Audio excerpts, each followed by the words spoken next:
Amados irmãos, Shalom. Sejam bem-vindos a mais uma edição do nosso Master Coach em prol da administração da palavra. Hoje temos como tema a restauração de Ezequias. Tema este que vai ter fundamentação bíblica nos livros de 2 de Reis, dos capítulos 18 a capítulo 20, e no livro 2 de Crônicas, dos capítulos 29 até o capítulo 32. Esta rúbrica de ministração da palavra tem como intuito proceder à partilha da palavra de Deus através de aulas de ministração da palavra, segundo o evangelho, segundo o ministério evangelista, através da guia e inspiração do Espírito Santo, que numa fase anterior nos separa e nos capacita, através de estudos teológicos e profundos, a poder não só preparar este maná, mas também a sistematizar a informação e depois trazê-la em forma de ministração da palavra, para que aqui possa ocorrer um triplo objetivo. O primeiro seja a difusão do Evangelho, a segunda é a difusão de Cristo como mistério do plano de Deus, e o terceiro objetivo, que é fundamentalmente apresentar a terceira pessoa da Trindade, que é também Deus, que é o Espírito Santo, para que este possa ser aquele que vai guiar a comunidade, o povo e a Assembleia por toda a verdade. Antes de entrarmos para o tema de hoje, que é a restauração de Ezequias, vamos recuar para lembrarmos do que nós tratamos na última aula. Na última aula nós falamos sobre o profeta Eliseu. Nós vimos que o profeta Eliseu, ele, tal como o seu mestre Elias, eles têm fortes diferenças, né? Algumas oposições um ao outro, mas o trabalho ou o ministério que coubam um ao outro vieram a complementar-se. E traça-se um paralelo do ministério de Elias e Eliseu, tal como também aquilo que foi a vocação de Moisés e Josué, tal como também aquilo que foi o trabalho conjunto de preparação do reino por parte de João Batista e depois aquele que veio para fundar a igreja, que foi Jesus Cristo. Então, se por um lado o profeta Elias é descrito como sendo profeta de fogo, que usava o método da espada e do fogo, é descrito como sendo um profeta solitário, é descrito como sendo aquele que não teve uma tradição de passar por uma escola de profetas, tampouco teve ao longo da sua vida uma referência de convivência com alguém influente. Eliseu, que foi o seu sucessor, foi aquele que Deus indicou que Elias, na sua angústia, quando Elias estava no apogeu de uma depressão, Elias foi se esconder numa caverna no Horeb. Então Deus disse a Elias: Elias, o que tu fazes aí? Sai para fora, porque Deus está para passar. Então quando Elias sai, Deus transmite a Elias qual era a nova missão que Deus ainda tinha para Elias. Então uma dessas era ungir a Eliseu como seu sucessor. Quando nós tratamos sobre Eliseu, nós descrevemos Eliseu como sendo aquele que veio para vir dar continuidade à missão profética iniciada pelo seu mestre Elias. E os métodos que Eliseu usou são atos de bondade e de misericórdia que vão de encontro com o ministério da graça, que é aquele ministério que foi depois fundado por Cristo. Então nós vimos os muitos milagres, prodígios que Eliseu gerou pela fé, portanto ele usa, o primeiro desses milagres que ele usa foi mesmo para voltar ao Jordão, quando ele recebe a capa de Elias, então ele dobra a capa, ele volta a arremessar a capa sobre o Jordão e depois é quando se opera o primeiro milagre. Então o que nós clarificamos é que os milagres que Eliseu operava não são pelos elementos em si que ele usava, no caso não é pelo manto, mas sim pela fé e pelo nome, que é a autoridade que ele usava para que a sua fé pudesse gerar frutos. E esses frutos, foi esse primeiro milagre, fez com que aqueles profetas, 50 profetas, se encontravam na outra margem do Jordão, pudessem ver e reconhecer que o Espírito Santo, que o Espírito de Elias havia decaído sobre Eliseu, e é por isso que eles depois prostraram-se por terra ao chão quando viram Eliseu aproximar-se. Então hoje vamos entrar para o tema restauração de Ezequias. Desde Elias até Ezequias, nesta fase nós já estamos agora a olhar somente para o reino do sul. Porque mesmo na fase de Elias já tinha ocorrido a divisão do reino. Já existiam dois. Reino do norte, que a capital era Samaria. Reino do sul, que a capital era Judá. Então, depois de Elias ter completo a missão depois de Eliseu ter completo a missão de Elias e terem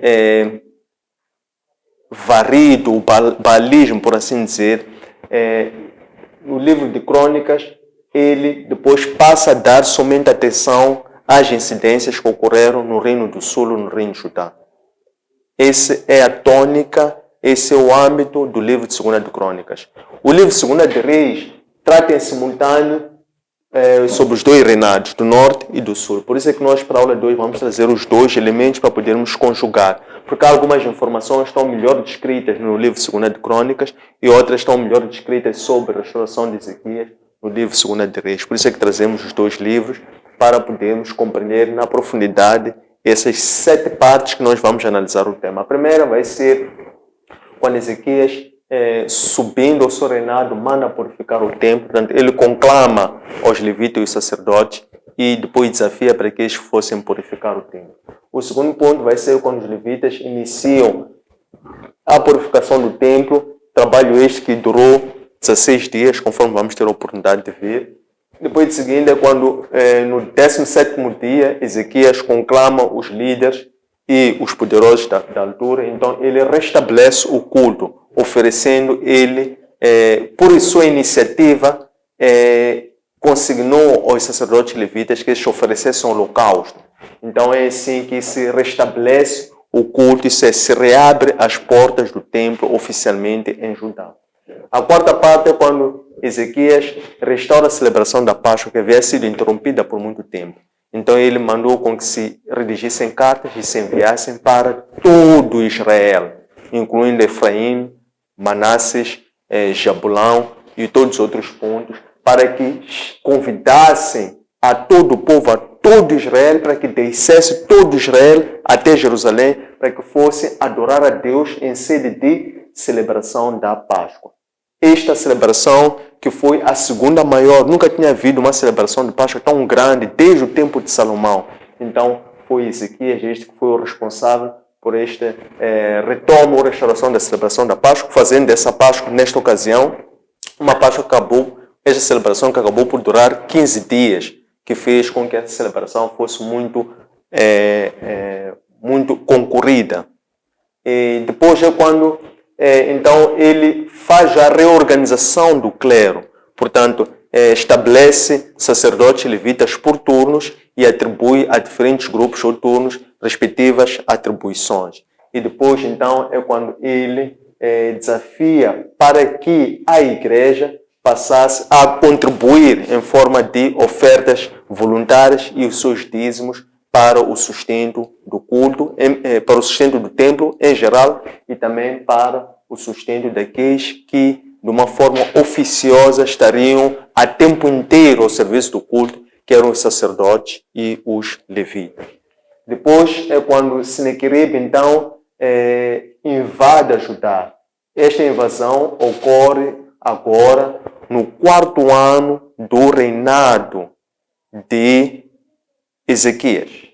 Então, Senaqueribe invade, depois por fim, quando retratamos a 7ª parte sobre a doença e morte de um bom rei, quando ele primeiro doente, não se descreve que doença era essa, mas somente que era uma doença muito grave, e depois ele arrepende-se não, ele revolta-se contra aquele estado, aquela situação dele, a doença dele, e depois o Senhor, na sua infinita misericórdia, acaba por conceder a Ezequias mais 15 anos de vida. Então foram esses 15 anos de vida que permitiu com que Ezequias pudesse completar toda aquela boa obra, aquele trabalho de dedicação que ele colocou o seu coração ao serviço do Senhor durante o tempo em que esteve no reinado, que durou o período de 29 anos. 29 anos como rei, mais 13 anos que esteve em corregência com seu pai, chamado Acaz. Então, vamos agora entrar propriamente. Então, o que acontece? O Ezequias, quando ele começa a reinar, ele tinha a idade de 25 anos. E ele reinou a partir da idade dos 25 anos por um período de 29 anos. Mas antes de Ezequias começar a reinar como rei único, a suceder o seu pai chamado Acaz, ele antes disso, durante 13 anos, isso é da idade dos seus 12 anos até os seus 25 anos, ele era rei em corregência com seu pai chamado Acaz. E durante esse período de 12 anos que ele esteve a reinar em corregência com seu pai, no 6º ano do seu reinado em corregência, o reino do norte é levado em cativeiro pelos assírios. Portanto, cai o rei do norte e é levado em cativeiro. Nós sabemos que o reino do sul é levado em cativeiro 130 anos depois do reino do norte. Então, isso ocorreu no 6º ano do reinado de Ezequias em corregência com seu pai chamado Acaz. Termina o período de corregência de seu reinado com seu pai, então ele atinge a idade de 25 anos, é com a idade dos 25 anos em que Ezequias começa a reinar como rei único, a suceder o seu pai que acabava de falecer. O que acontecia nessa altura? Nessa altura, Judá estava infestada por uma grande corrupção espiritual. Isto é, o seu pai, chamado Acaz, ele havia reintroduzido o culto a Baal. Isto eram aquelas práticas dos estrangeiros que eles foram encontrar lá e também porque o seu pai Acaz tinha uma parceria, até uma subordinação com o reino assírio.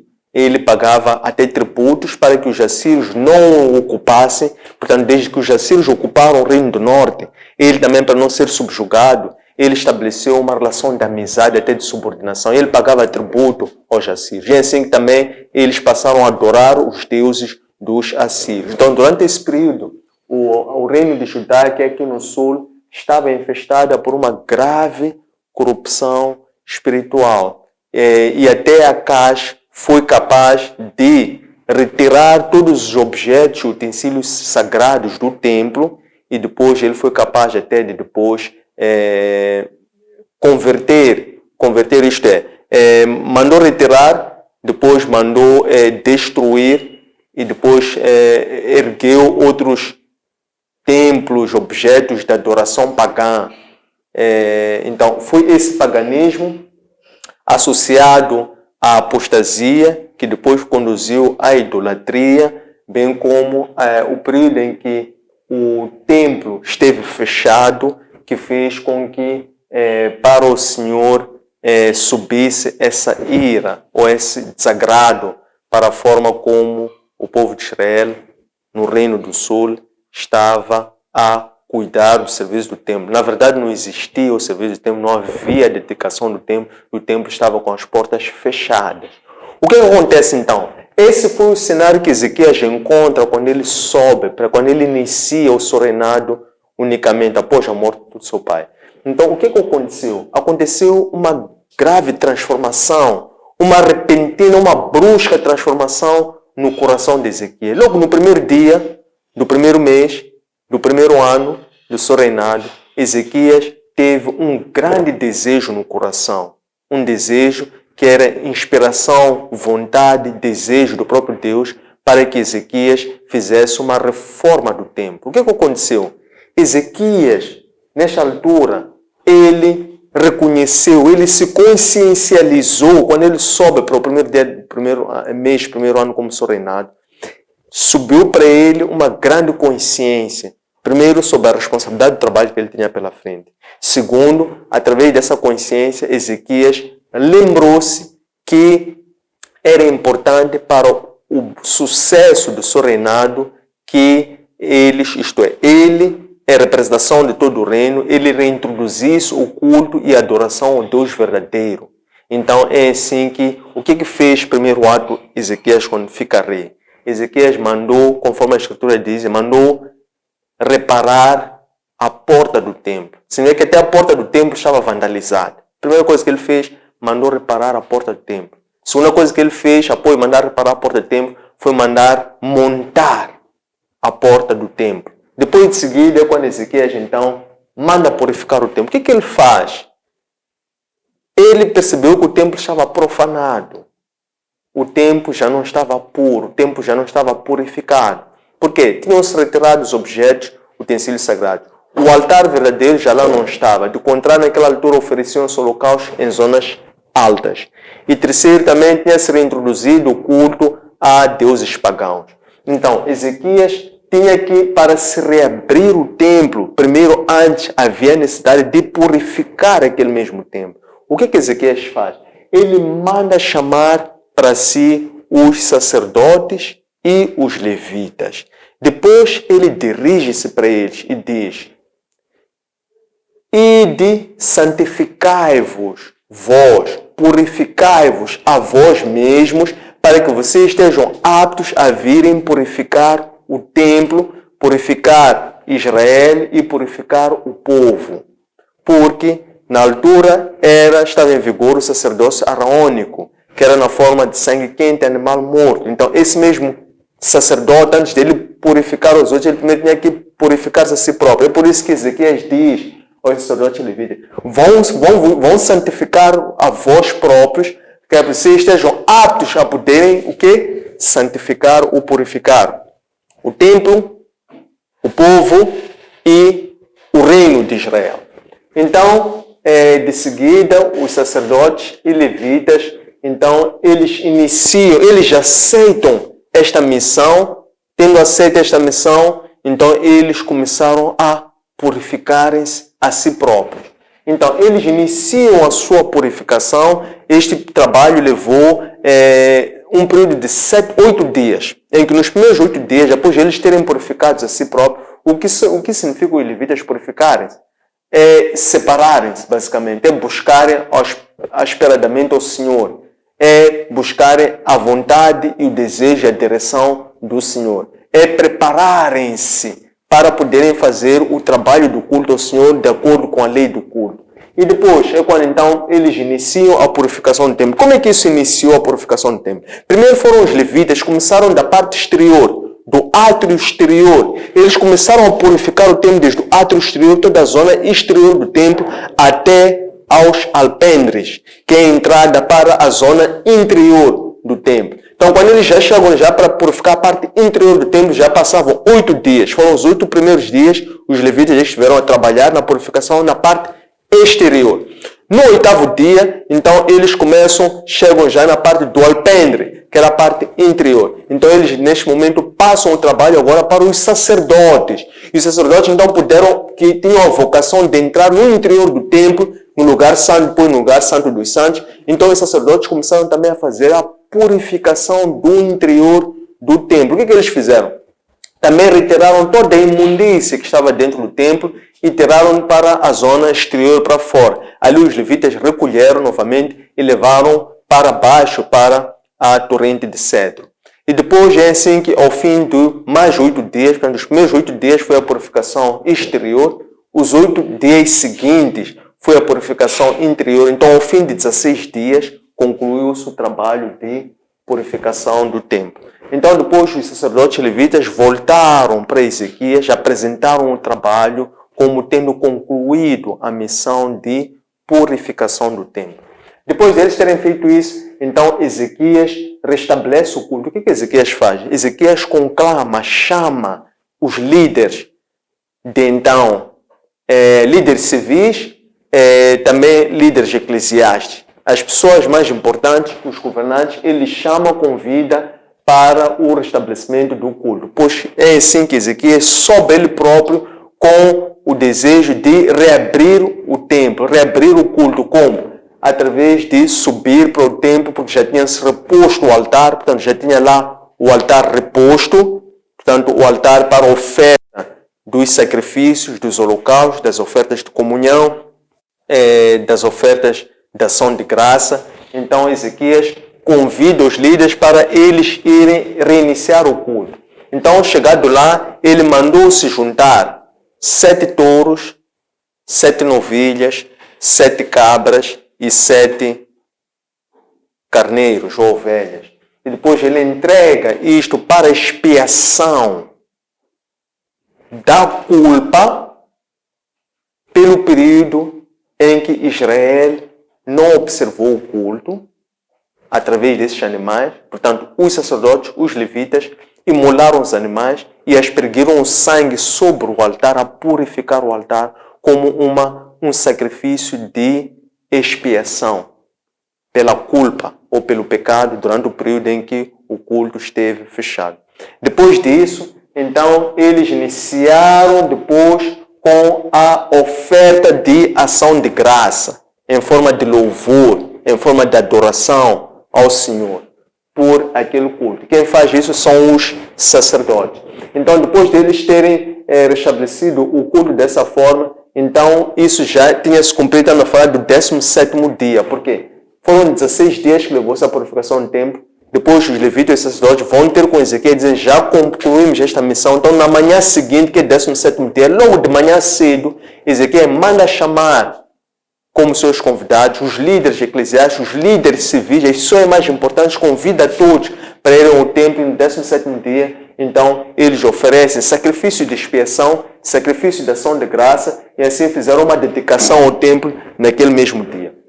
Depois de seguida, é quando ainda estamos no primeiro mês do reinado de Ezequias. É quando Ezequias, então, ele sente a necessidade de ter que celebrar a Páscoa como a primeira grande festa de dedicação, como a primeira grande festa de culto judaico que deveria ser realizada. Então, porque nós sabemos que no calendário judaico, no segundo mês, é quando se realiza a Páscoa. Então, é quando então o Ezequias então mandou com que se escrevessem cartas para oficiosamente convidar a todo Israel para que descesse até Jerusalém a fim de irem celebrar a Páscoa. O que aconteceu naquela altura? O Reino do Norte, uma boa parte do povo já tinha sido levado como cativeiros para a Síria, como nós sabemos. Então, ele manda que as cartas fossem enviadas para Manassés, para Efraim, para Jabulão, para todo Israel, e esses carteiros, eles percorreram por todo o território de Israel para irem entregar essas cartas, a convidar o povo para ir celebrar a Páscoa no mês seguinte, que seria no segundo mês. Então, estamos a falar de, isto já foi no 17º dia, portanto, reabre-se o culto, oferecem-se sacrifícios. Depois o rei Ezequias manda convidar o povo para que dali a 15 dias, seria no segundo mês, fossem juntos como um único povo, descessem a Jerusalém para irem celebrar a Páscoa. Então, enquanto esses carteiros fossem distribuir as cartas, alguns recebiam as cartas com agrado, mas outros faziam escárnio, faziam piada. Algumas pessoas, querem Efraim, querem Manassés, querem Jabulão, até faziam escárnio pelo fato de eles estarem a ser convidados para irem celebrar a Páscoa, porque esses já desacreditavam em Deus. Portanto, a sua vergonha, quer dizer, a sua memória estava tão apagada que até já tinham se esquecido dos prodígios de Deus, que para eles não levaram a sério, não encararam com a devida seriedade este convite para a celebração da Páscoa. Então chega o período de celebração da Páscoa, o povo acorre em massa para ir celebrar a Páscoa. Não obstante alguns que fizeram escárnio, houve outros que aceitaram e levaram com seriedade, desceram com muita pompa, circunstância, com aquela alegria extasiante, característica dessas épocas, desceram todos alegres para irem celebrar ao Senhor. Quando chega este povo lá, então celebrou-se a festa dos pães ázimos, que foram os primeiros 7 dias de celebração da Páscoa.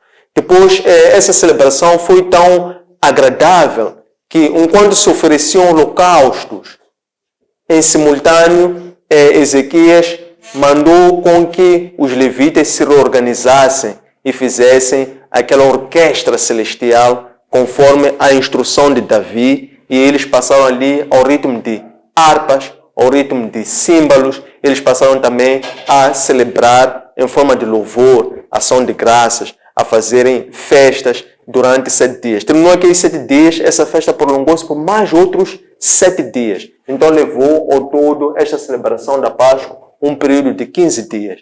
Disse que essa Páscoa foi tão faustosa que não se via uma celebração igual desde o tempo de Salomão. Depois de ter feito essa Páscoa, foi tanta contribuição em forma de ofertas voluntárias, em forma de dízimos, foi levada até o tempo naquela altura, que o rei Ezequias até mandou depois ordenar ou organizar os sacerdotes e os levitas, isto é, mandou que eles fossem registrados oficialmente para que todos os levitas, todos os sacerdotes que estivessem distribuídos por todo o território, eles pudessem ter acesso a toda aquela provisão que foi levada para o templo na forma de alimentos. Então, houve uma distribuição equitativa dos alimentos pelos sacerdotes, pelos levitas, segundo a função e a vocação de cada um. Mas nós sabemos que a distribuição que foi feita para os sacerdotes, para os levitas, foi ligeiramente diferente, porque a função desses dois também era diferente dentro do templo. Mas para que eles faziam parte dos mesmos grupos, da mesma função, a distribuição era equitativa. Então, isso ocorre nessa altura. Tendo Ezequias ficado muito feliz, satisfeito com isso, então ele passou a pedir a instar que o povo assim mantivesse essa alegria de descer à casa do Senhor, não só para celebrar o culto, mas também para levar consigo a sua abundância, que é levarem o tudo que eles tinham, que era primeiramente a sua vida, a sua energia, que era levar os seus testemunhos, que era levar as suas sementes, por assim dizer, que era levar ofertas em forma de vinho, em forma de azeite, em forma de trigo ou farinha, em forma daquilo que eles tivessem como colheita, que levassem também com essa mesma alegria, juntamente com a sua presença, juntamente com a sua energia, juntamente com a sua língua para confessar e louvar o Senhor, eles levassem tudo que eles tinham de bem, de bom e do melhor. Então este povo passou a levar isso com frequência, com cadência. Chega o 6º mês do reinado de Ezequias, Ezequias vai visitar o templo. Quando Ezequias chega lá para visitar o templo, ele ficou admirado com a quantidade de víveres que ali se encontrava. Ele pergunta ao responsável da logística, que era um dos levitas, de onde é que veio toda a massa, esta abundância de dízimos, ofertas, víveres que estavam ali no templo? Então, o responsável pela logística esclareceu que desde que se retomou o templo, isto é, desde o 3º mês após a celebração da Páscoa, até agora, portanto, um período de 3 meses, o povo não parou de descer e de trazer as suas contribuições em forma de ofertas voluntárias, em forma de dízimos para a casa do Senhor. Isto é o resultado do acúmulo da contribuição do povo aqui ao templo. Ezequias ficou tão admirado com aquilo que ele disse que ele admirou-se porque ele percebeu que Deus havia dado uma superabundância em resposta à abundância que o povo levava. O povo levava abundância e Deus converteu aquela abundância que cada povo levava em si em superabundância, naquilo que ficou como sendo suficiente para sustentar o templo. Depois disso ocorrer, então, continua o período de governação de Ezequias, chega agora no 4º ano do reinado de Ezequias. O que acontece? Senaqueribe, que era rei da Síria, eis que tinham dominado e ocupado o reino do norte, depois levado em cativeiro todo o seu povo para a Síria, eles agora entendem vir invadir Judá. Então eles descem e instalam-se bem à frente do território de Judá e amontoam-se lá com todas as suas forças para poderem atacar aquele território. E eles então começaram a redigir cartas intimidatórias, a ameaçar a Ezequias e ao reino de Judá, que eles queriam atacar e dominar a eles. Em meio a essas cartas intimidatórias, tinham também algumas cartas que Senaqueribe expunha ao Deus dos israelitas. E ele zombava do Deus dos israelitas, dizendo: quem é esse Deus? Será que esse Deus pode resistir aos nossos deuses? Se sim, por que então ele não resistiu quando nós atacamos os vossos irmãos da tribo do norte? Nós vamos vos dominar, vamos vos amolestar e vamos fazer de vós escravos. Então eles começaram a fazer esse tipo de ameaças severas, pesadas, diretas, duras para o povo, a também amolestar o próprio Ezequias, retirando o seu mérito, a sua credibilidade para o seu povo e também a escarnecerem diretamente ao Deus que eles seguiam. Então, enquanto eles fizeram essas ameaças, Ezequias, quando recebe estas ameaças, ele recolhe-se. E ele recolhendo-se, ele então disse que ele vestiu saco, isto é, ele tirou as suas vestes de rei. E ele se reduziu a nada, vestindo saco, em revolta contra aquelas ameaças.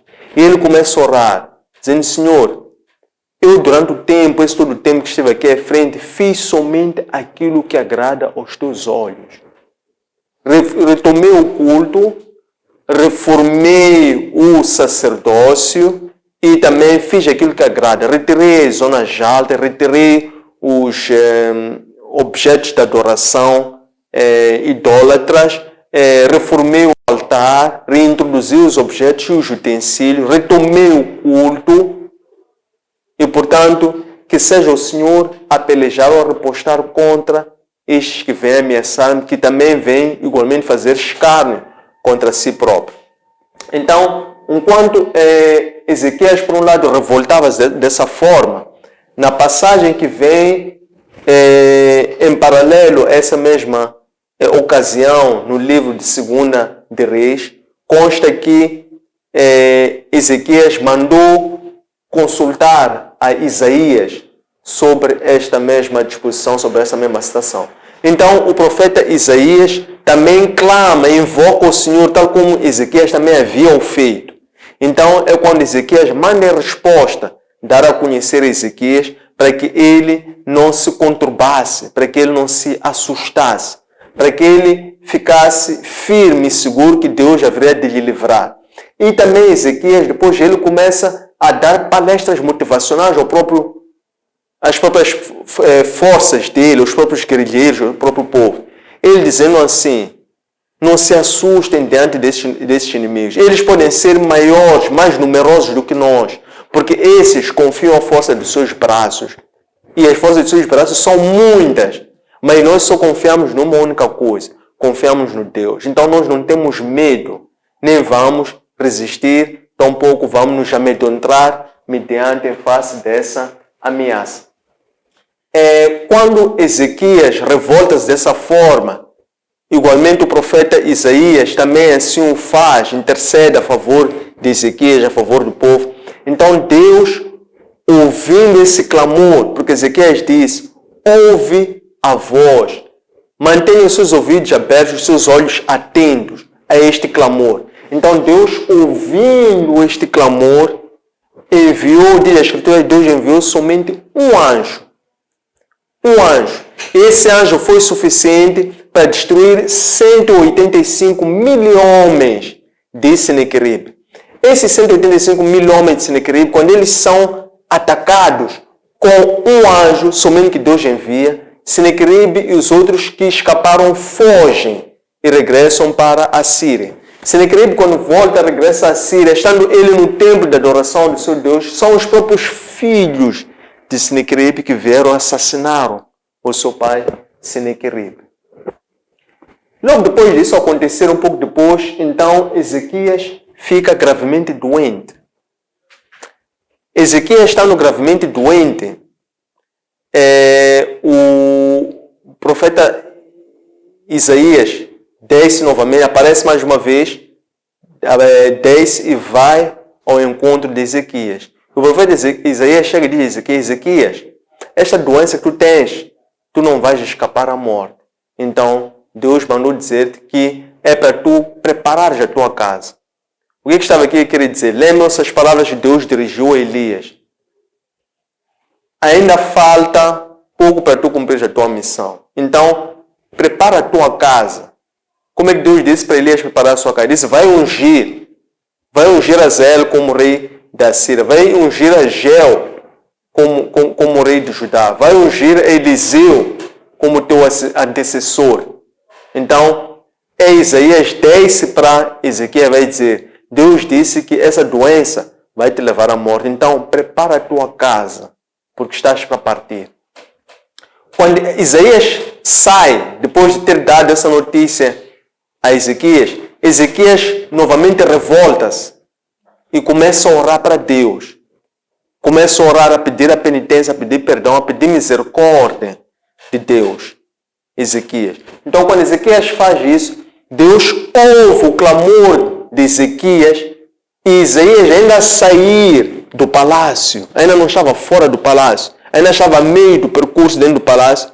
Deus volta para Isaías e diz, Isaías, vai dizer a Ezequias que eu ouvi a oração dele e que eu vou acrescentar à vida dele mais 15 anos. Então, Isaías volta e vai dizer a Ezequias, Deus atendeu o teu clamor e Ele enviou o teu livramento. Então, daqui a 3 dias, tu vais sair do teu leito, tu vais te levantar da cama desta doença e depois vais viver mais 15 dias. Então, Ezequias diz a Isaías, qual é o sinal? Qual é a prova que eu vou ter para saber que realmente isso vai acontecer? Que as tuas palavras são verdadeiras e que esta é a vontade de Deus. Então, Isaías diz a Ezequias, o que tem melhor? Recuar 10 graus do sol ou aumentar 10 graus do sol? Então, Ezequias diz, faz recuar 10 graus do sol. Então, Deus, como sinal, fez recuar 10 graus do sol. Isto fez recuar o tempo, milagrosamente, como sinal para confirmar que aquelas palavras que Isaías tinha levado, dando a conhecer, dizendo que Deus te perdoou na sua infinita misericórdia, daqui a 3 dias vais levantar e vais viver mais 15 anos. Então, por sinal, Deus fez este prodígio ou este milagre.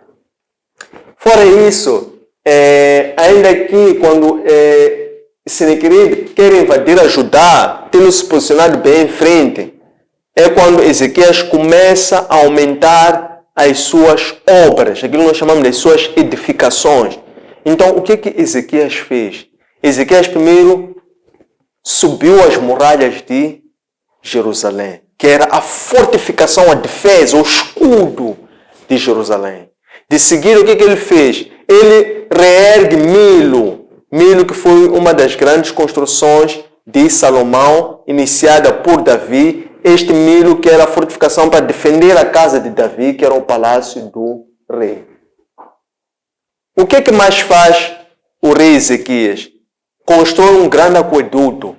Esse aqueduto passou a ser uma grande reserva de água. Foi uma grande obra pública, tão pomposa, que também marcou grandemente as obras que Ezequias realizou. E assim elas foram se somando. Depois é quando Ezequias, sabendo que Deus havia o perdoado daquela condenação por morte, então os babilônios ouviram dizer sobre esse milagre que ocorreu a Ezequias. Então eles mandaram cartas a elogiar, mandaram mensagens a parabenizar e a elogiar Ezequias. Depois eles foram visitar, portanto, eles enviaram, por assim dizer, enviaram embaixadores. Foi uma missão diplomática dos babilônios que foram para visitar a Ezequias junto ao seu palácio. Quando eles chegaram lá no palácio de Ezequias, Ezequias abriu a porta do palácio, abriu a porta do templo e ele, de uma forma inocente, foi mostrar tudo que ali tinha aqueles babilônios que foram como embaixadores numa missão diplomática. Então, depois que eles terminaram a visita, saíram. Volta novamente o profeta Isaías. Diz Ezequias, o que tu mostraste? O que eles queriam? Então Ezequias disse, esses são estrangeiros, vêm de muito longe, vivem muito longe, então eles vieram somente para conhecer, para saber. Então eu abri as portas e lhes mostrei tudo que aqui existe. Então o profeta Isaías diz, Ezequias, mostraste tudo a ele? Sim, mostrei tudo a eles. Então fica a saber que este mesmo povo há de voltar numa outra altura, numa outra ocasião, e há de vir saquear tudo. E para além de saquear tudo, vai também levar como cativo o povo. E os teus filhos lá vão ser eunucos desse povo, lá onde eles serão sitiados como cativeiros. Tendo chegado a esta parte, termina assim este momento de exposição daquilo que é a restauração de Ezequias, encetada por este mesmo rei. Ezequias foi o 13º rei de Judá. Então fica desde já aberto um momento para interação, deixando ficar comentários, dúvidas, sugestões para aprofundarmos esta reflexão. Muito obrigado. A paz, irmãos. A paz. Obrigado. Eu tenho aqui umas 2 questões. A primeira é: o rei Ezequias sempre esteve ao lado do seu pai. Por que não continuou com as obras do seu pai e optou por purificar o templo? A seguir, os assírios eram um povo temido por muitos reis. De onde vinha a força deles? Será que vinha de Deus? Obrigado. Boa noite. Boa noite. Obrigada pela palavra de hoje. Eu tenho aqui algumas questões. Eu já tinha ouvido falar muitas vezes da atitude do rei Ezequias de vestir panos de saco, ir olhar para uma parede e humilhar-se perante a Deus. E eu gostava de saber qual é a lição que nós, os cristãos de hoje, podemos tirar da atitude do rei Ezequias de vestir panos de saco, olhar para uma parede e humilhar-se perante a Deus. Gostava de saber se existia alguma lei ou, por outra, já teria havido uma chamada de atenção ao rei Ezequias para não mostrar tudo o que existia no templo, no reino dele, aos seus visitantes. E por que Deus tomou essa atitude de levar o seu povo cativo e transformar os seus filhos em eunucos? Existia alguma lei Ou chamada de atenção para o rei Ezequias não mostrar tudo o que existia no templo, no reino? Não sei se entendi bem.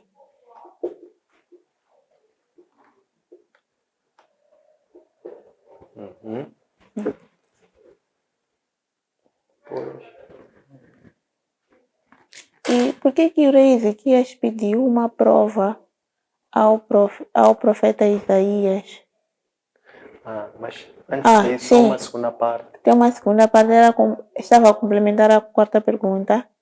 E por que Deus tomou a atitude de levar o povo cativo e os filhos do rei Ezequias como eunucos?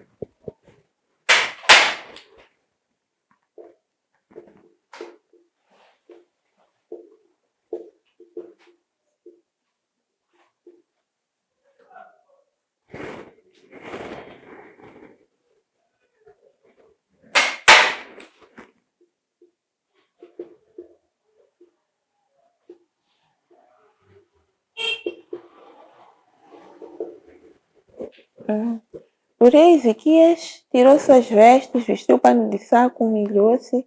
Entretanto, quando o profeta Isaías vai ter com ele anunciar que Deus o tinha perdoado, ele teve a atitude de pedir uma prova desse perdão que Deus tinha dado. Por que o rei Ezequias pediu essa prova ao profeta Isaías, se ele já clamava por esse perdão? Estimados irmãos, saudações. Saudações.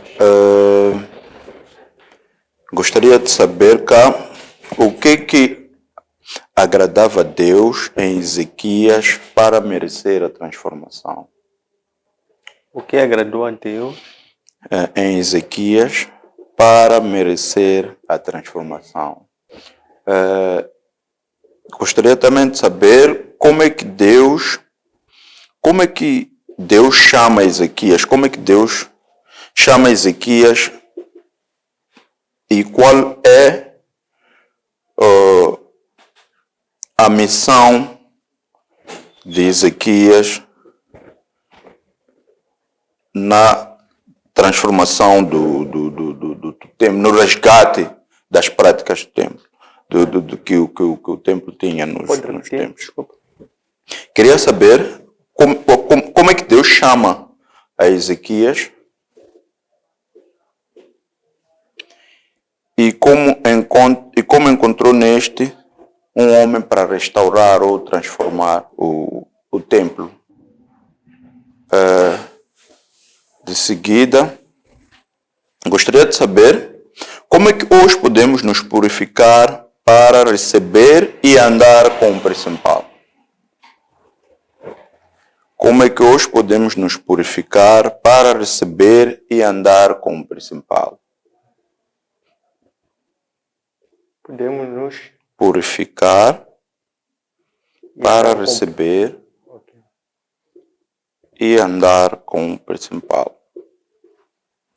Por que Ezequias, mesmo sabendo que Israel já não acreditava em Deus, mesmo assim convidou as 12 tribos para celebrar a Páscoa como um?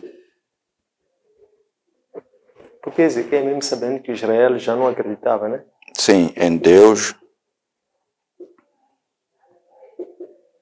Mesmo assim, convidou todas as tribos para celebrar a Páscoa como um. Por que o povo não parou de se doar e dar dízimos ao templo? Se doar ao templo e dar dízimos ao templo, por isso que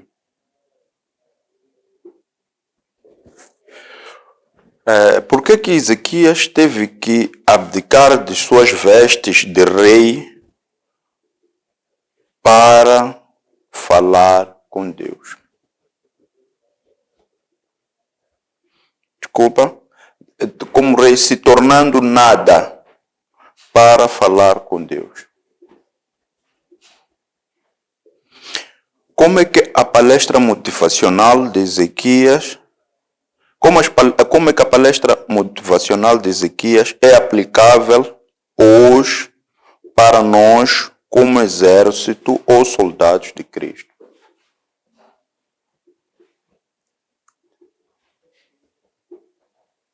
É aplicado hoje, né? Sim. Continua aplicado hoje. Para nós como exército ou soldados de Cristo. Qual é a fé que Ezequias colocou na oração para clamar a Deus para que o livrasse da morte?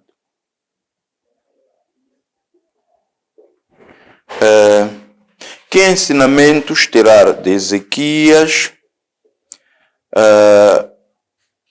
e como aplicá-los na restauração das nossas vidas na comunhão com Deus? E como aplicar? Nas nossas vidas Que ensinamentos retirar de Ezequias, né? Sim, E como aplicar nas nossas vidas. sim. Na restauração das nossas vidas. Desculpa, Cor. Como aplicar na restauração das nossas vidas para ter comunhão com Deus.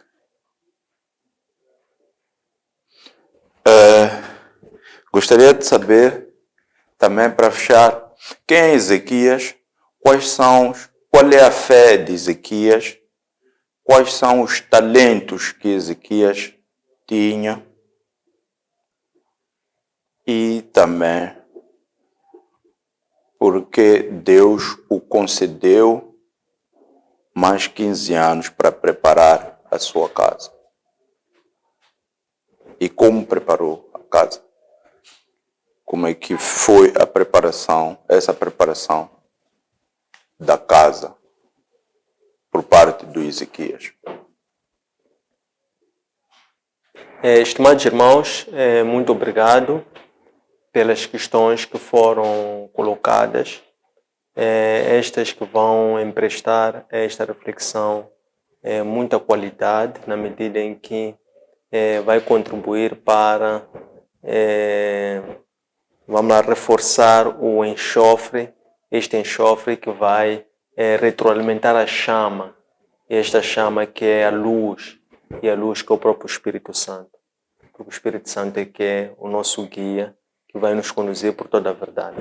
Então vamos passar para o esclarecimento sobre essas questões, pela mesma ordem que elas foram colocadas. A primeira é, por que o rei Ezequias, tendo estado ao lado de seu pai durante o período de 3 anos que esteve como co-rei, em corregência, optou por purificar o templo?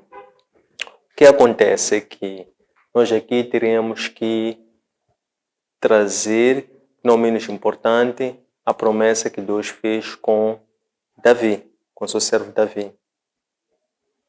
Lá, Davi, quando construiu o palácio de cedro, ele teve o desejo de depois construir uma casa para Deus. O profeta Natan foi enviado por Deus para dizer a Davi que ele não precisava de uma casa, porque durante esse todo o tempo ele vivia em tendas.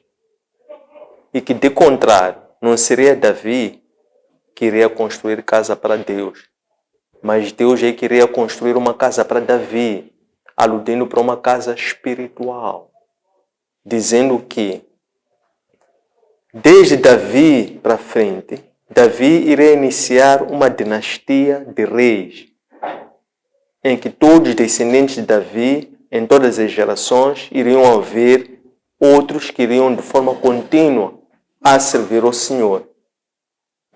Ezequias era filho biológico por descendência de Acaz, mas também Ezequias era filho de Davi.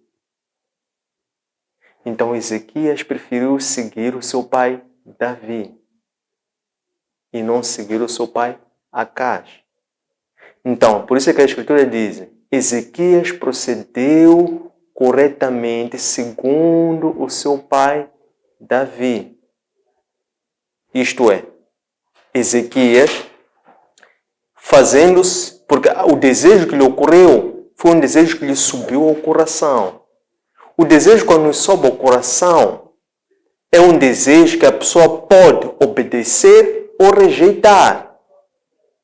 Ezequias, tendo subido aquele desejo ao coração dele, que é um desejo que é colocado pelo próprio Deus no coração de Ezequias, coube a Ezequias pesar. O que ele haveria de fazer? Haveria de continuar a proceder como fazia o seu pai biológico, Acaz? Haveria de atender aquele desejo de Deus de proceder como seu pai Davi? Então Ezequias, que é descrito como um rei sábio, escolheu seguir o seu pai Davi e não o seu pai Acaz. E ele, ao ter escolhido seguir o seu pai Davi, esteve somente a obedecer aquilo que era a vontade de Deus que tinha lhe colocado no coração. Então é assim que temos que compreender. temos que trazer desde a questão de trás. A promessa que Deus tinha feito com Davi. 2. De onde vinha a força dos assírios, que eram muito temidos por outros reis? Vinha de Deus. Os assírios, eles eram muito avançados nessa altura, sobretudo do seu ponto de vista militar. Eles tinham descoberto, na altura, chama-se a Era do Ferro. Então eles estavam muito avançados sobre essa técnica e eles, através do ferro, faziam vários objetos, alguns até de uso militar, em particular armas. Então eles tornaram-se realmente muito fortes, porque eles dominavam essa técnica. Então, por via desta técnica que eles dominavam, permitiu com que eles começassem a avançar militarmente, tornassem-se mais fortes e avançassem para conquistar outros povos, para poderem avançar e territorialmente tornarem-se mais fortes, porque eles tinham em sua posse um objeto que lhes dava mais força ao poderio militar, para poderem intimidar os outros povos e assim eles ocuparem outras áreas.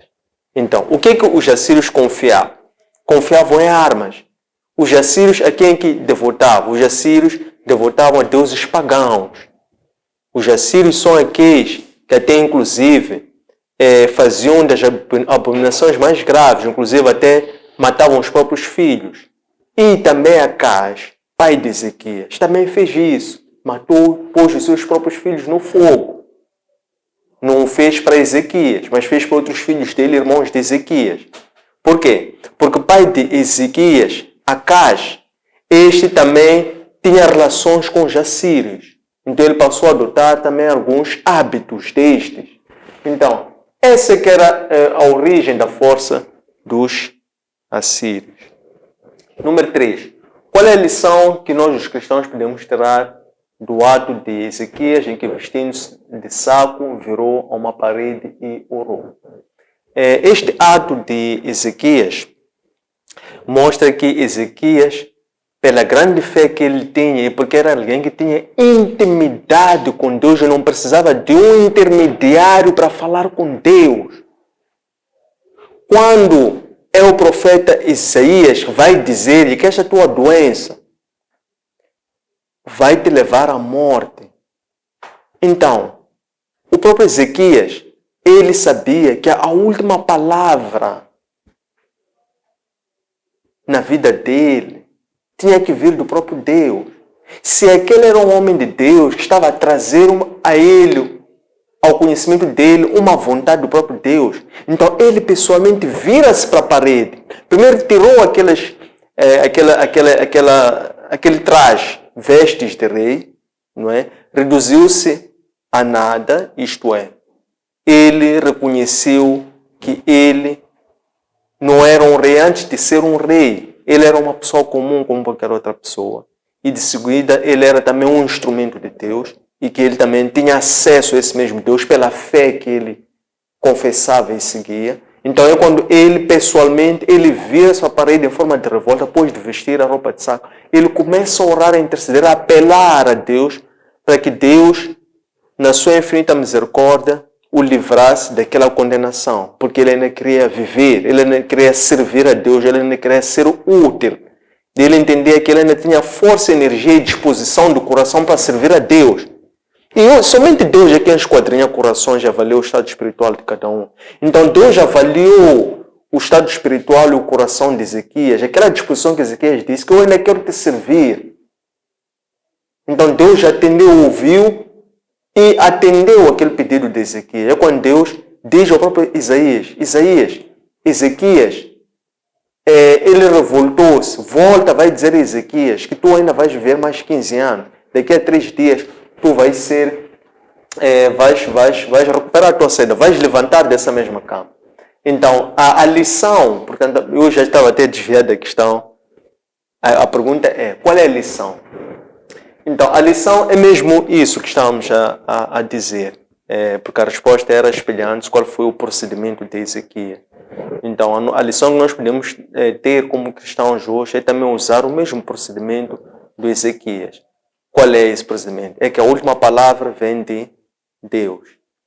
ainda que Deus use um homem, um intermediário, para vir nos dizer o que quer que seja, sem desacreditar ou desconfiar, nós temos que, pela fé que nós confessamos pelo nome de Cristo, nós os cristãos hoje, nós somos sacerdotes de Cristo, quando nós intercedemos pela fé e pelo seu nome. Rasgou-se o véu, já não existe separação entre o lugar santo e santo dos santos. Então, nós hoje os cristãos podemos, pela fé que nós confessamos pelo nome de Cristo, também ter essa atitude de Ezequias. 4. Existia alguma lei ou chamada de atenção para nos mostrar que tudo que existia no... tá bem. Existia alguma lei ou uma chamada de atenção foi dada a Ezequias para que ele não mostrasse tudo que existia no templo a estes visitantes? E por que Deus tomou a atitude de levar o povo cativo e os filhos reais como eunucos? Não existia uma lei, não existiu propriamente uma chamada de atenção, mas existiu uma lição. Que a lição foi quando os assírios vieram para atacar o rei, quando vieram para atacar Ezequias, o seu reinado. Eles também eram estrangeiros, vinham de longe os assírios. Apesar de que esses tinham relações com o pai de Ezequias. Ezequias não manteve essas relações com Senaqueribe. Mas quando Senaqueribe desce para ameaçá-los, no 4º ano do seu reinado, então Ezequias, para encontrar um meio termo, uma pacificação, ele subordinou-se, aceitou dar tributo. Então, a questão é, não existia lei, não existia chamada de atenção, mas existia essa lição que Ezequias, o reino de Judá, teve relativamente a estrangeiros. Esses estrangeiros, 10 anos antes desse momento em que eles vêm agora para invadir Judá, 10 anos antes, eles tinham descido para o reino do norte, tinham atacado, tinham despojado, tinham levado cativo, tinham destruído, tinham levado cativo todo o povo para a Síria. Então, essa era a lição que o Ezequias já carregava, porque ele conhecia essa realidade. Conquanto, quando ocorreu essa invasão da tribo do norte, Ezequias era rei em corregência com seu pai. Decorreu o 6º mês do seu reinado em regime de corregência. Nessa altura, estamos a dizer que Ezequias tinha a idade de 19 anos, quando isso ocorreu. Então, já era uma pessoa consciente que viveu e testemunhou isso. Então, ele tinha essa lição que ele poderia conservar. Então, por que Deus tomou a atitude de levar o povo cativo e os filhos reais como eunucos? Isto ocorreu por causa aqui era o profeta Isaías que vinha profetizar, anunciar algo que ia acontecer 130 anos depois. Aquilo que o profeta Isaías foi anunciar, estava a profetizar um evento que iria acontecer na tribo de Judá dali a 130 anos. Então ele disse, esses mesmos vizinhos que você abriu as portas, que os recebeu, esses ficaram com inveja. Porque assim que você foi mostrar tudo o que tem no palácio, os objetos, os utensílios sagrados, a riqueza, tudo aquilo que tinham, objetos de ouro, objetos raros, aqueles foram eventualmente como visitantes, como embaixadores, como boa vontade, como diplomatas, mas tinham segundas intenções, ou ainda que não tivessem segundas intenções, só daquilo que viram, fez-lhes nascer outras ideias. Ficaram com outras intenções que nasceram daquele ato. Eu posso dizer que foi um ato inocente de Ezequias, porque Ezequias, quando responde ao profeta Isaías, perguntou o que eles vieram fazer. Eles são estrangeiros, vieram de longe. Então, eu mostrei-lhes tudo, no sentido, mostrou por boa vontade, mas estava a agir inocentemente, sem perceber a maldade que aquele ato involuntário dele poderia criar, porque concupiscência dos olhos, que causou aqueles que foram para visitar, para ver, e aquilo que viram fez nascer na cabeça deles outras intenções. Então, e no caso, levando o povo cativo, os filhos de Ezequias, que seriam os reis nas gerações seguintes, serão levados para lá porque lá tinham outros reis, tinham outros povos. Então, eles lá iam servir aos reis como eunucos. Então, seriam reis na terra deles, caso continuassem em paz o seu reinado normalmente. Lá, quando eles fossem levados como cativos, iriam servir aos reis lá naquela terra, porque lá eles seriam cativos, seriam escravos, por assim dizer, e estariam ao serviço daquele regime. Por que o rei Ezequias pediu prova ao profeta Isaías sobre o seu livramento, se ele já o havia clamado? O rei Ezequias pede ao profeta Isaías uma prova, porque era um pouco hábito de alguns homens de fé. Nós temos o caso do Gideão. Gideão, ele pediu provas por 2 vezes. Mesmo até o próprio Abraão. Abraão também pediu prova a Deus. Então, Ezequias não fez diferente. Ezequias, na verdade, estava muito angustiado. Neste caso, ele pede prova porque ele via-se até em risco de não poder continuar a ver e materializar os seus sonhos de servir a Deus do seu coração como ele tanto queria. Então, ele, não obstante ter orado, ter intercedido a Deus, e também aquele efeito sobre a aceitação e o livramento de Deus, quando o profeta Isaías volta para Ezequias e diz que daqui a 3 dias vais te levantar da cama e vais viver por mais 15 anos. Portanto, Ezequias, tudo aconteceu muito rápido e instantâneo. Repare, Isaías ainda estava a sair do palácio para fora. Ainda tinha abandonado o palácio. Estava a percorrer a sair. Ezequias revolta-se. Deus acolhe, ouve o clamor, a petição de Ezequias. Volta a informar tempestivamente ao profeta Isaías. Isaías volta ainda ali para ir prontamente dizer a Ezequias que Deus atentou ao teu pedido, ao teu clamor. Aconteceu tudo rápido. Ezequias, então, quando ele diz, qual é a prova? Dê-me uma prova de que isso esteja a falar é real, de que essa é a vontade de Deus. Então o profeta Isaías pergunta, como é que tu preferes? Para que essa prova seja em função dessa dúvida que tu tens. Então diga-me tu, como é que tu queres que eu faça mover o sol ou o tempo? Porque o tempo é observado através do movimento do sol. Como é que queres que eu mostre? Diga tu como, que é para não teres dúvida. Queres que avance ou que recue 10 graus? Então Ezequiel disse que recue 10 graus. Então Ezequiel disse, então que o sol recue 10 graus. E realmente o sol recuou 10 graus. Então Ezequiel não teve dúvidas de que daquela forma, aquela era a vontade de Deus. O que agradou a Deus em Ezequias para merecer essa transformação? O que agradou a Deus em Ezequias para que ocorresse aquela transformação interior em Ezequias foi a disposição que Ezequias tinha para servir a Deus. O que é disposição para servir? É a disponibilidade do coração. É daí que ocorre a primeira força para fazer qualquer coisa na vida. O que é essa disposição do coração? É a tua motivação que tu tens para fazer qualquer coisa. Então, o que agradou a Deus para que Deus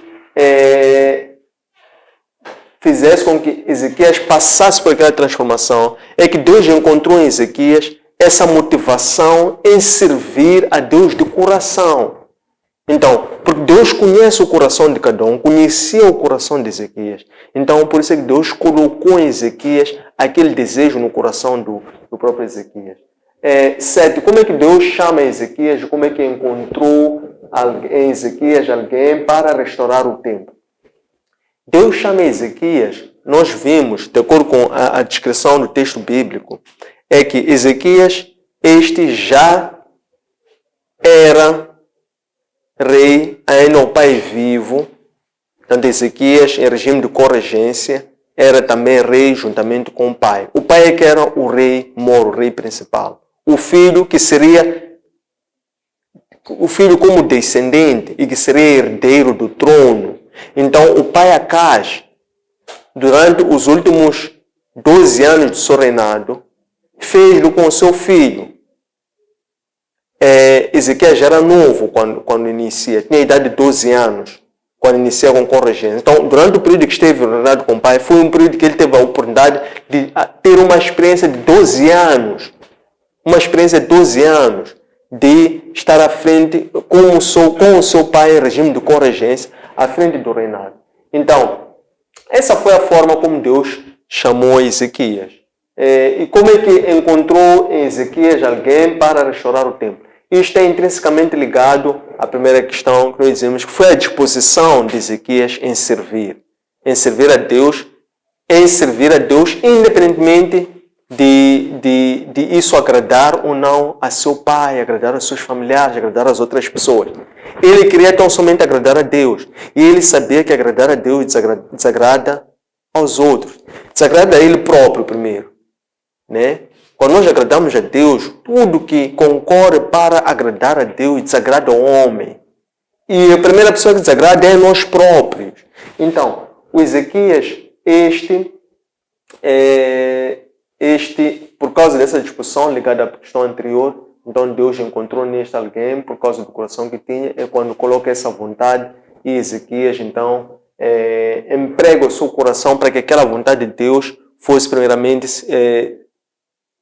manifesta no coração, através de uma grande transformação que o próprio Ezequias enfrentou, passou.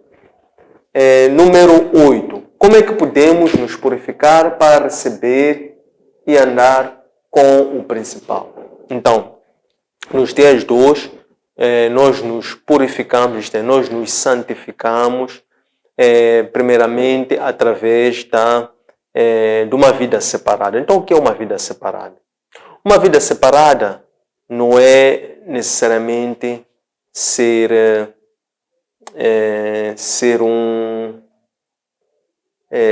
há uma expressão que me foge agora, mas já é aqueles que vivem isolados. Não é? Então, ter uma vida separada, ser um nazireno, não é viver separado. É fazer-se separado para ir se preparar e depois voltar e socializar-se para materializar missões. Quando a pessoa se separa, não é? Vai buscar aumentar a intimidade, vai conhecer a vontade de Deus, vai receber novas missões, para depois voltar e socializar. Então, como é que hoje nós podemos nos purificar e para receber e andar com o principal? Então, nós podemos fazer isso tendo uma vida separada. Quando nós temos uma vida separada, então, nós aprendemos a viver em total dependência e submissão à lei de Deus que Ele coloca no nosso coração.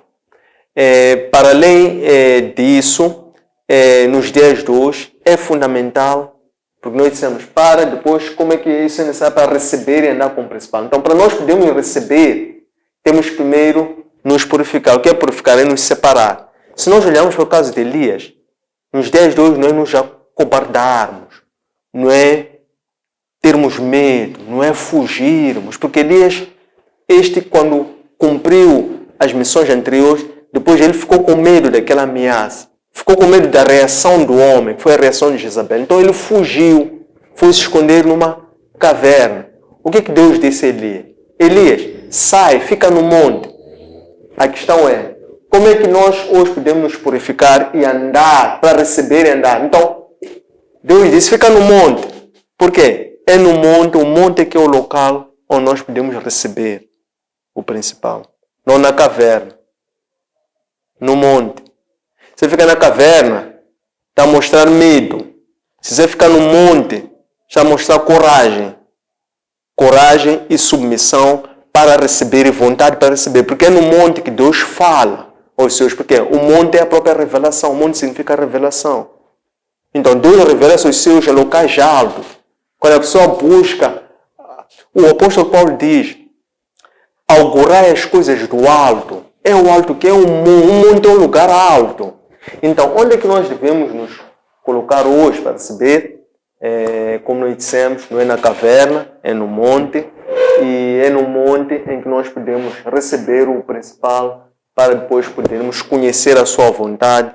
Conhecendo a sua vontade, nós podemos, pela fé e pelo nome de Cristo, podermos andar com o principal. Este principal é quem vai nos guiar neste andar. Então, ele vai nos mostrar o seu caminho, porque o principal é a luz. Então, ele, como é a luz, ele vai encandear os nossos passos. E nisso nós vamos conhecer a sua vontade, porque assim vamos saber quais são os caminhos que nós devemos procurar. O que significa saber quais são os caminhos? Significa quais são as decisões que nós vamos tomar no dia a dia. Porque no dia a dia nós somos confrontados com muitas decisões, encontramos com muitas pessoas, temos a possibilidade de ir para muitos sítios. E há vários caminhos, há várias decisões que nós podemos tomar. Então o principal vai ser essa luz, esse raio de luz, que vai nos assessorar, vai nos guiar, vai nos inspirar em como é que nós podemos conhecer qual é a vontade do Senhor. Por que Ezequiel, mesmo sabendo que Israel já não crê em Deus, convidou todas as tribos para celebrar a Páscoa? Por quê? Porque a Páscoa é uma celebração eucarística. A Páscoa é uma alegria. A Páscoa é passar por cima. Então, quando Deus passou por cima na Páscoa, a primeira Páscoa que foi celebrada lá no Egito, aquela Páscoa representava a libertação de todo o povo, porque a vontade de Deus era para que Moisés fosse retirar o povo do jugo da escravidão. Portanto, o povo estava cativo no Egito. Então, a vontade de Deus era, Moisés vai tirar o povo e vai convencer a Faraó a libertar o povo vir me adorar. Todo o povo. Por essa razão é que Ezequias não teve receio, medo, dúvida, nem dificuldade de perceber que aquele desejo dele era desejo de Deus. Era o mesmo desejo que Deus operou e comunicou a Moisés. Vai chamar o povo para ir me adorar. Então, quando desce a vontade de Deus e sobe o coração de Ezequias para ir reparar a porta do templo, depois ir montar a porta do templo, depois ir restaurar o templo, depois ir purificar o templo, era para quê? Para o povo ir adorar a Deus. Todo o povo. Aquela era a vontade do próprio Deus. Não era do Isaías em si. Do Ezequias em si. Número 10. Por que o povo não parou de se doar e dar dízimo ao templo? Porque o povo acolheu a exortação nesse sentido de Ezequias. Por quê? Porque quando Ezequias celebra, restabelece o culto, então ele depois dirige-se ao povo. Dirigindo-se ao povo, ele conclamou, convidou ao povo para que o povo passasse a dedicar-se ao templo. E nessa dedicação ao templo, o povo dedicando-se ao templo, o que significava? Significava o povo levar a sua abundância ao templo, reconhecendo que a abundância que o povo tinha era a abundância dada pelo próprio Deus. E o povo dedicando-se ao templo, levando a sua abundância ao templo, quer levar a sua própria presença, vida, energia, disposição para o templo. Então assim o povo estava a cuidar do templo, estava a cuidar das coisas do Senhor, para que depois este mantimento de Deus que seria levado pelo próprio povo, esse mesmo povo reconhecendo que aquele mantimento que levava era a providência dada pelo próprio Deus. Então esse gesto do povo, que era dedicar-se ao templo, ia permitir com que aqueles que se dedicassem ao culto, porque existiam aqueles que dedicavam-se ao culto, que Ezequias separou, eram os sacerdotes, eram os levitas, depois esses foram registrados. Para quê? Para que houvesse um registro oficial de forma que a distribuição dos víveres fosse ser algo não só formal, mas também transparente. Então, isso ocorreu com que houvesse depois uma dedicação recíproca, com que a abundância do povo resultou em superabundância do acúmulo daquilo que eram as contribuições em forma de ofertas voluntárias, em forma de dízimos. 11. Por que Ezequias teve que abdicar de suas vestes, tornando-se nada para falar com Deus? Penso que aqui já tínhamos nos referido a isto. foi uma das perguntas. Nós dizíamos que ele, antes de ser rei, era uma pessoa comum e, além de ser uma pessoa comum, portanto, significa, era uma pessoa comum, depois, para além de ser uma pessoa comum, ele sabia que ele servia a um Deus. Então, existia alguém que era superior, a sua fonte estava acima dele. Por isso, ele era nada. Enquanto esse Deus é quem era Deus. Então, é por isso que ele desfez-se de tudo isso para poder falar com Deus em face de uma gravidade que era aquela que ele estava a passar, que era a informação segundo a qual ele não iria sair do leito vivo.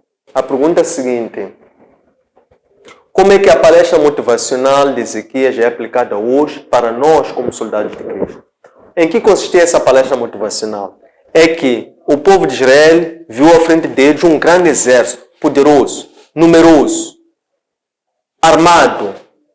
O que estava a ver o povo? Estava a ver um Golias. Estava a ver o quê? Estava a ver um monte. Estava a ver o quê? Estava a ver um mar vermelho. Estava a ver o quê? Estava a ver um Rio Jordão. Estava a ver o quê? Estava a ver qualquer dificuldade, qualquer tumulto. Né? Nós nos dias de hoje, o cristão nos dias de hoje depara-se com o quê? Infortúnio, desemprego, guerra, destruição, perseguição, fome, desemprego, etc, etc. O que estava aqui a ver? Então, esta palestra motivacional, o que diz Ezequias diante daquele Golias, entre aspas? O povo, com os seus olhos, porque o mundo, segundo o homem natural, concebe como sendo uma função de ganhos e perdas. Então, eles olham para frente, estão a quantificar o que eles estão a ver para frente. E eles, por essa quantificação, eles estão a perceber que eles eram pequenos, inferiores para com aqueles. Então, Ezequias pesou precisamente nessa tecla, dizendo: sim, esses são muitos, têm muitos braços, mas esses confiam a força de seus braços. Então, nós só confiamos uma coisa, que é em Deus. Então, a dizer que sim, nós não só somos pequenos, como também devemos nos fazer pequenos. Aliás, nos convém fazer-nos pequenos. Quando nós baixarmos, Deus pode crescer sobre nós. Então, era essa palestra motivacional. Era isso que Ezequias estava a lembrar. O que nos move hoje? Qual é o nosso propósito? Qual é a nossa chama? Qual é a nossa causa? O que nós confiamos? Então, essa aqui é a palestra motivacional que hoje, todos os dias, nós, enquanto soldados de Cristo, devemos sempre ter presente. 13. Qual é a fé que Ezequias colocou na oração para clamar a Deus que o livrasse da morte? Então, aqui nós podemos considerar que esta fé que Ezequias colocou na oração para clamar a Deus que o livrasse da morte, esta é uma fé, vamos lá, não diria que é uma fé genuína, porque não interessa muito a designação, a atribuição da categoria dessa fé. A verdade é que essa não era uma fé ordinária, não era uma fé normal, é uma fé extraordinária. Porque ele, estando numa situação de morte certa por doença, que ele próprio está a viver, experimentando na sua própria pele dificuldades, né, que facilmente poderia reconhecer que o diagnóstico, a profecia do profeta Isaías era verdadeira, porque era aquilo que ele estava a viver. Então, que fé é essa? É uma fé extraordinária. É uma fé extraordinária que ele coloca numa oração. É uma fé que agrada a Deus. Por quê? Porque ele teve que acreditar até em algo que não estava, que era contra tudo aquilo que parecia óbvio, que parecia o que estava óbvio, que estava claro. Então ele acreditou que aquilo que estava claro para ele, para todos, aquela não era a última palavra. Aquela palavra que ele recebeu do homem, Isaías, enquanto profeta, não era a última palavra de Deus. Isto é, Ezequias não se conformou. Ezequias não se conformou. Então, essa é que é a fé de Ezequias. não se conformar com os padrões deste mundo. 14. Que ensinamentos retirar de Ezequias e como aplicar na restauração das nossas vidas para ter comunhão com Deus. Então, Ezequias, ele iniciou uma restauração, mas essa restauração, Ezequias iniciou dentro dele. Então, a questão é, que ensinamentos retirar de Ezequias para aplicar na restauração das nossas vidas para ter comunhão com Deus? Então, a restauração começa dentro de nós próprios. Então, o que é essa restauração interior? É nós purificarmos o nosso coração. Através do que? Através da santificação. E o que incorre a santificação? A santificação incorre em nós termos uma vida separada. Meditação às Escrituras, oração, jejum. Isso vai fazer com que nós enfraqueçamos a nossa carne.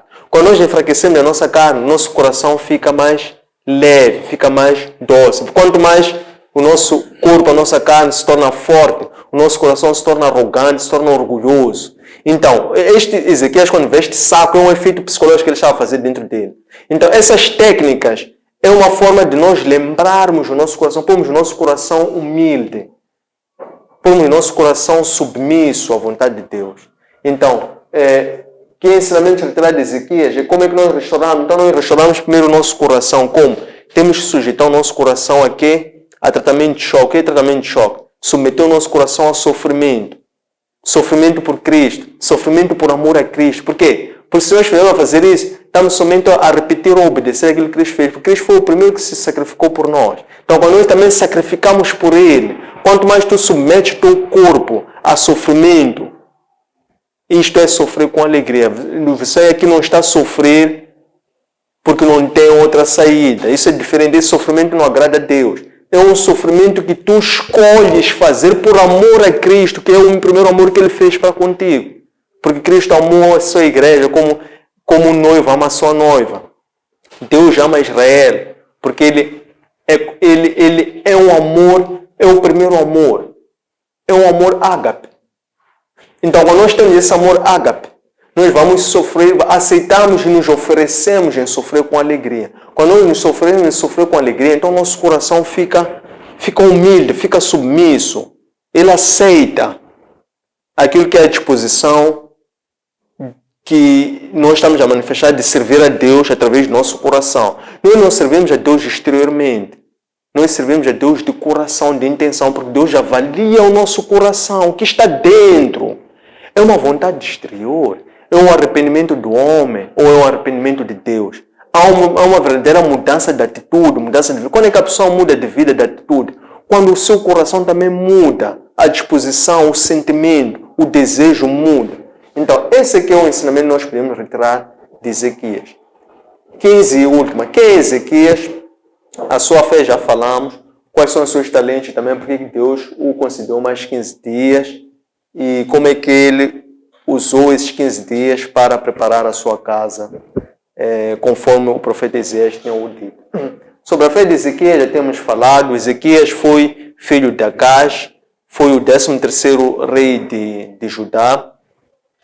Começou a reinar em regime de corregência com seu pai Acaz, quando ele tinha a idade de 12 anos, e reinou em corregência por um período de 13 anos, até atingir a idade de 25 anos. Com a idade dos 25 anos, passa a assumir o reinado como único rei, sucessor de seu pai Acaz, e nesse período dos 25 anos, reinou durante um período de 29 anos, até atingir a idade de 54 anos de idade. E morreu a servir ao Senhor. Quais são os talentos que Ezequias tinha? O principal talento que Ezequias tinha era uma fé. A fé que ele empregou essa fé através da disposição em servir ao Senhor para estar à frente do seu trabalho enquanto rei de Judá. Isto é, ele conservou aquilo que era a instrução ou a disposição do seu pai espiritual Davi e não do seu pai biológico Acaz.